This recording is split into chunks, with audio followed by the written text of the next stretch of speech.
Merry Christmas Eve! Woo! I'm hoping to be caught up before the new year.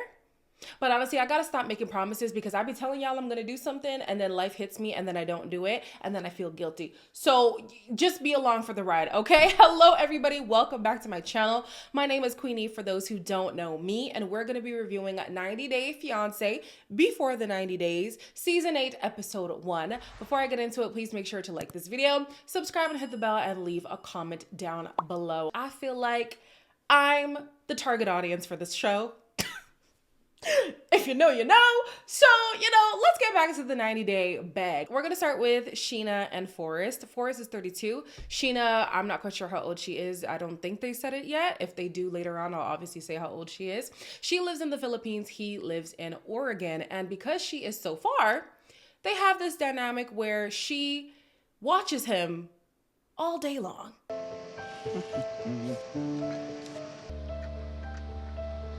I love you. Love you too, baby bear. Hey, Scheana.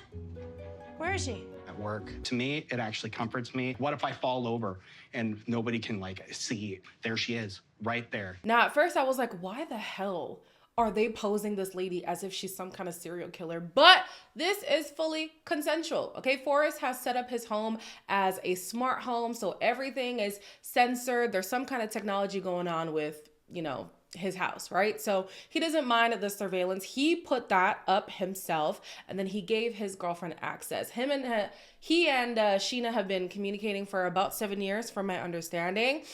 And I don't know if this has been going on for the 7 years, but it's been going on for a while, right?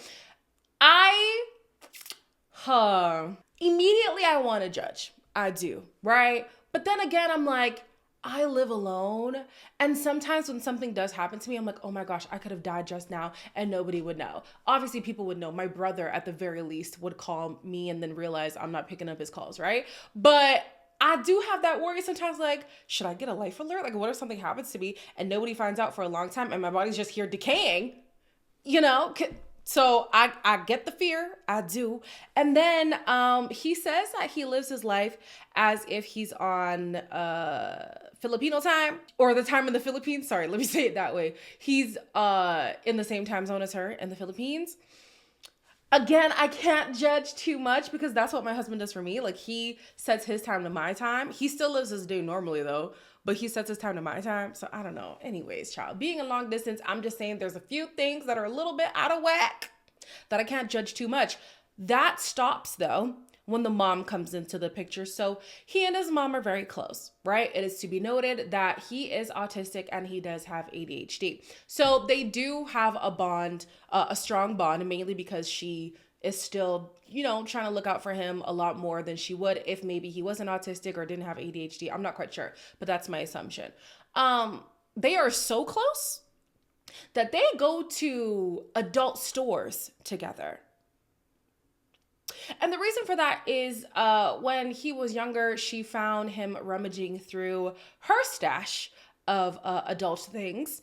And she decided that she would just take him to get his own collection of stuff. Yeah, and that hasn't stopped since. So here we are together with Mama Bear at the sex store. And they're buying something for Scheana, right? In this buying of things, the mom makes it known that she has some concerns regarding Forrest's relationship with Scheana. I got my mom here too to help me out with that. Lots of stuff That's going on. what mom in is here. for, right? Yep. I've never really kissed a woman before besides my mother and my grandmother. Scheana's a virgin as well. We're planning on losing our virginity together. There's something fishy going on with her parents. Scheana had a bank account with money. Her parents were on that account, and they took all of the money out of it that was supposed to be saved for her and Forrest. But then 4 years later, they did it a second time. You will be across the world from me, and I can't protect you. And then when the nookie scene gets into it, Forrest, I know you're gonna even be more that you're not gonna wanna leave that. See, now here's where things always get murky with these 90-day people. Y'all be giving these people all your money. It seems like a scam. No. It is a scam. I'm not even gonna say seems. I'm so sorry. Every person who's given an exorbitant amount of money to these people abroad, it's always a scam. It's always a scam. Maybe like a long game scam. Like some people will be able to, you know, fake the funk for a while to keep siphoning you of the money. But child, it almost always is something fishy going on. So in Forrest's mind, the issue is not Sheena. The issue is Sheena's parents. So the money that they were supposed to be sharing together has disappeared twice now.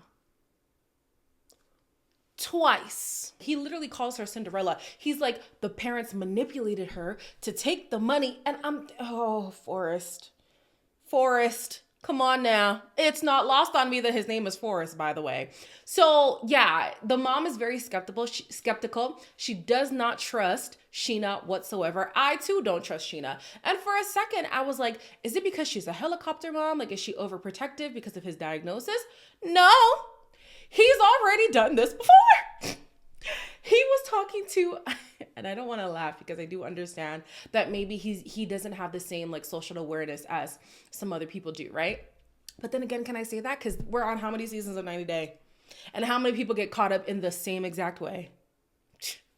So he was entertaining a woman from Indonesia who took all his money back then.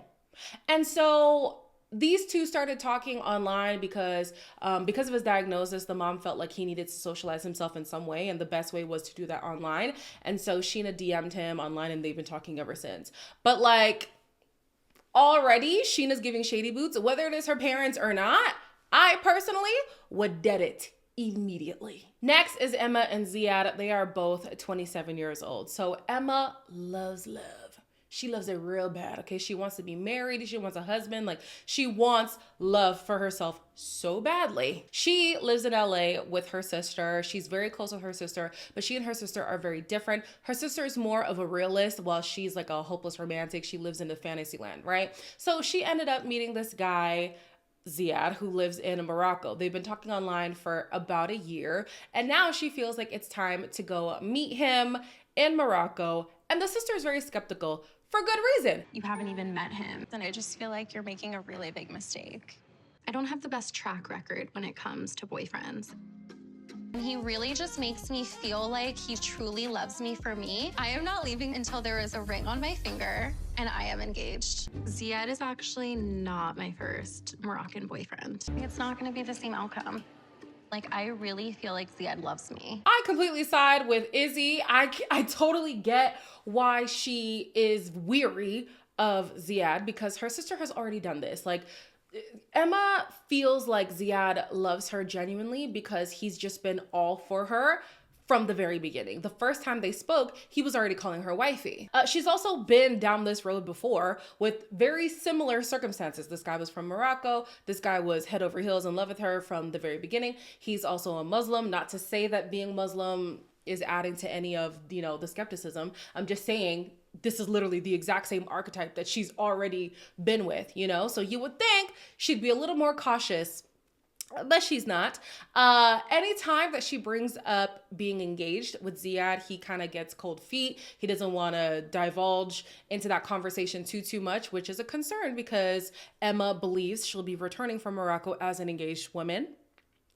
All right. She also should be skeptical because she feels like although both guys are Muslim, Zead is a lot more open than Muhammad was. Now, Zead, he hasn't actually reciprocated anything that she's put out there. So she'll send him videos and they'll do a lot of she will do a lot of sexy talk over the phone. He doesn't reciprocate. But she feels like, oh yeah, this is so different. Like, yeah, he might be Muslim like the last guy and from Morocco like the last guy and he matches all of this like the last guy, but he's just so different. Girl, how? How is he so different? Like, we have yet to see the differences because it's giving same. So Muhammad is going to come up a lot, and we do realize that he is very relevant in this storyline. Not only because he gave her this big heartbreak way back when, but because there was actually a crossover between the two men. So there was a time where she was talking to both of them at the same time. Muhammad stays relevant because this woman actively wants to bring gifts that were given to her by Muhammad's family as she's going to meet Zead, the new man she wants to be engaged to. The whole thing really ended horribly. Something felt weird. I messaged pretty much every single girl that he was following. And it turned out that he had almost 20 other girlfriends. I just felt really used and I felt broken. Why are you bringing a dress that Mohammed's mom made you to go meet Zead for the first time? Eventually, at some point on the trip, I'm gonna tell him everything. Don't get me wrong. Talking to other women, not right. No bueno, okay? No good, Mohammed. Like that ain't right. But girl, you felt like something was wrong to the point where you went on his Instagram and you messaged every single female presenting profile to see if he was talking to those women. I would get it if you suspected one person, two people. Every single you have to believe that something is wrong. You have to believe that there's no point in entertaining this relationship. But did she go back with him after that? She sure did. That's why there was a crossover with both guys. So yeah, after she went through all those guys, the man was like, listen, I'm done with you. Cut her off. Yeah, no duh. Like, again, what he did was wrong, but what you did also gives very unhinged. So you're going from a situation where this man was keeping secrets from you and it turned into this big nasty thing. Now you are keeping secrets from your new man because he doesn't even know about Mohammed. Not in the slightest. He believes the last time she was in Morocco, she was on a girls' trip. He also believes that when they were talking, she was completely single. She wasn't. She was still talking to Mohammed. And she only was entertaining Zead because Mohammed was the one who cut her clean off. You know what I'm saying? So now you're also bringing gifts from your ex-man's family. Like, girl, you actually believe that things are not going to be as messy as the last time? I understand why Izzy is so scared on her sister's behalf because her sister does not make good decisions. To make matters worse, as if it could get any worse, this lady just lost her job. Like literally the day before she's supposed to be leaving. And the reason why she lost her job is because she made some disparaging comments about another coworker with a friend of hers and then lied to HR about being present when that happened. So she was then fired for withholding information. So this is your thing. So like keeping secrets, you know, giving false statements, that's your thing. All right. She's also expected to pay for everything once she gets to Morocco because, what's his name? Zead, he's a nurse and he doesn't make enough. So apparently he can't contribute whatsoever. Don't get me wrong. Most times when it's somebody from North America dating abroad, it is typical that they are going to be better set financially. That's just typically how it is. It's not always like that. Love that for y'all. But to not expect him to pay for anything at all, that's concerning. But again, this is something she's done before. She's always financing these relationships with men. And for some reason, she's not seeing how this is a pattern. But anyways, here we are. When she finally arrives in Morocco, she's realizing that Zead is being off with her. He was sending her weird text messages and she was like, you know what? We're just going to have this conversation in person. When they meet up, he's being a bit standoffish and she's confused. She's more perfect than social media. What about my boobs? He doesn't want me to talk sexual. How many times have I said, can we do anything in public? You were like, yeah. Am I allowed to kiss you in the airport? Of course, you are my girl, so... Remember I said it before? No, you didn't. No, I don't You want to see? mess up my makeup. We kiss people like face to face. This will be the last kiss I will give you. You will see. I'm kind of... The man lied. We see it clear as day. He said, oh, it's totally fine for us to be sexual. It's totally fine for us to, have the PDA and all the things. But girl, you have been to Morocco. You have been with a Muslim. You understand that you're going to a conservative country. You understand that you're with a man who is from a conservative religion. What made you think that all of a sudden he would just be so free to express his sexuality? Maybe behind closed doors, that might be another thing. And he definitely wouldn't want to do it on camera because people are watching. But you thought that he'd be able to do the whole PDA thing with you in the airport, in front of the cameras, on the streets of Morocco? You've been here before. Like, that's the thing about a lot of these 90-day fiance people that's blowing my mind. If this was your first time, okay, you know what? You believed in something. You were bamboozled. Give it a pass. This is a routine now. this is a pattern. You've done this before. You do this often. I expect you to know better. Like, come on. Here I am saying this girl is 27. She needs to know better. But here comes Laura, 47, being even more sketch than Emma. So Laura is with Birkin, who is 26. Do the math. That's a big age gap, okay?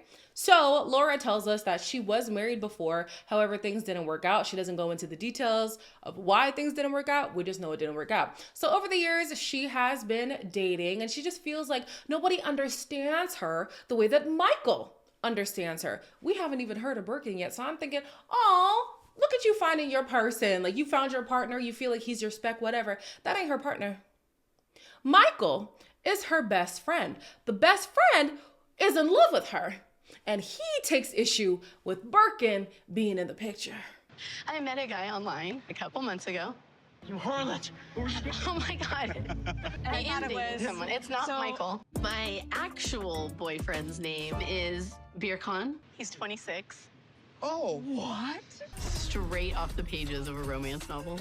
I can't compete with 6'1" hot. I am definitely worried that Birkin will get in the way of our relationship. If he was to actually come here, I mean, that would completely dissolve what we have. Obviously, Laura's friends are not keen on the idea, especially Michael. He's like, you are going all the way to Turkey to meet a man you have not met. You feel like he's this bad boy. Like what is the intrigue? And truly, what is the intrigue? If you ask Laura, what do you love about him? She's hung up on the fact that he is just so attractive. This girl said she was going on Snapchat to look for a Christmas filter. She later discovered that she could actually just meet people on there. And so she's getting all these DMs from random people, and Birkin was one of them. And she just fell in love. So Michael, of all the friends, is the most concerned. And he's like, yeah, he's gonna come in here and mess up the dynamics. I'm not here for that. So Michael is starting to, make it known, baby girl, I'm feeling you, and I don't like that somebody's gonna come and, jack you from me, because I'm still trying to, lay the groundwork. You know what I'm saying? So they keep asking her, oh, like, what do you love about him? He's just so attractive. No. What do you love? Yeah, he's so attractive. Baby girl, what do you love about this? No, he's just so hot.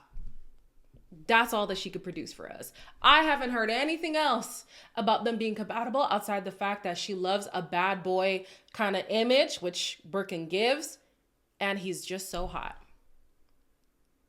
Okay. Laura shares that she does have insecurities regarding her weight. So she did gain a lot of weight in the pandemic. She did then lose a lot of weight, but it has caused her to have insecurities about her body image. She wonders if Birkin loves all of her, but somebody who does love all of her is Michael. Okay, and she mistakenly invited Michael to Turkey. She's now having regrets, but this man is determined to go and investigate who's trying to take his girl. I naturally asked Michael to come with me because we do everything together. Speaking of Turkey, you haven't really said anything about my coming? Maybe we can just play it by ear. I told you that this has an expiration date. When either one of us met someone, everything would change. I definitely developed feelings for him. Ultimately, I just decided to take the hit and move on. His interactions with me have definitely gotten a little more touchy-feely. So I'm starting to think that Michael has feelings for me that are more than just friendship. Birkin is not a fan of this friendship, right? He feels like they are way too close. Yeah. But Laura is trying to paint Birkin as if he is controlling, which he might be. I'm not going to say that he's not. But the way that these two relate, I think anybody would have concerns knowing that he is attracted to her. Very, openly attracted to her. So she says back in the day, she used to have feelings for him, but he never, made his intentions known. So she just put that on ice, and she decided that they would just be friends. As of late, he's been very jealous of her relationship with Birkin. He's been very expressive about, these underlying feelings, but he just doesn't act on them. So she's trying to press him to say, listen, are we going to be friends, or are you going to pursue me romantically? You can't be living in limbo. You have to make a decision. That applies to you too, Laura. Because if you know this man is into you and you used to be into him in the past, make it plain to say, listen, you and I, if we're going to relate with each other as friends, it has to be strictly that. No more of the touchy-feely, no more of the late nights, no more of the A, B, C, and D. You know what I'm saying? Or we're going to do this relationship thing, and if it doesn't work, cool, we'll call it. Or just completely shut it down. We're unable to interact with each other without feelings getting involved. So clearly, we got to go our separate ways. Like, she's pressing him, but she also needs to lay down some boundaries, because in as much as he's the one being ambiguous, you're allowing it. You know something is there and you're not adamantly shutting it down. That's a problem. So yeah, I do understand her feeling that Birkin can be controlling, but you're giving him good reason to speculate on your relationship, especially because she herself admits this is not a normal opposite sex relationship. They are a lot closer than other male and female relationships. Like, you acknowledge that. Why wouldn't your man have a problem with that? Last and certainly not least, we have Rick, who's 52, and Trisha, who is 25. Again, I shouldn't even rag too much on Miss Emma, who's 27, because this man is 52. 52! And he's acting like he doesn't know better. So Rick has been married before, okay? And from that relationship, he does have 2 children. He has 5 kids in total. The older 3 kids came from previous relationships. That was plural, so I'm not quite sure how many mothers are involved there, but he has 5 children. Trisha has none. Trisha is also 25. Trisha wants kids. My Malagasy queen! No, my baby. You know, when I look at Frederick and Samson, they're so cute. We can make a good babies, like a beautiful babies. But you know, I already have 5. Yeah, I think that'd be best if we talk about it later. So he is not really keen on having kids. He already has 5. Trisha's reasoning, sorry, not excuse, is those kids are grown. So like, I would understand if all your kids were young, but you only have 2 young kids. I'm trying to have kids, like, what's good, you know? So he's considering, but he's now feeling a way about Trisha because not too long ago, she completely ghosted him. It was about 5 days where I didn't hear from her. Her brother wrecked her motorcycle. Ex-boyfriend had accused her of robbing his family's house. Police was called on her. She said the whole thing was a misunderstanding. You know, that's a bad sign. Welcome to the dating scene in 2025, Rick. As a woman in her 20s who just finished dating, this is what people do. It's incredibly annoying, but unfortunately, it has become so normal. It is so normal for people to ghost you. The weird thing, though, about this is that they've been together for a minute now. And she claims to love him, to be ready to start a family and all this kind of stuff. So why are you ghosting the love of your life for 5 days? When she came back, the story was she got in a situation with her brother, and then the cops were involved, and then this, that, and the third, all kinds of crazy stories, which obviously Rick doesn't believe. And now he feels like it's because the ex-boyfriend is still in the picture and she's adamantly denying that and all kinds of stuff. Where there's smoke, there's fire, Rick. And as a 52-year-old man, I need you to have, you know, better wits about yourself. I need you to have more discernment regarding this situation. She disappeared for a week and didn't call the love of her life, completely iced you out. Like, I'm not understanding. I don't understand. I really don't understand.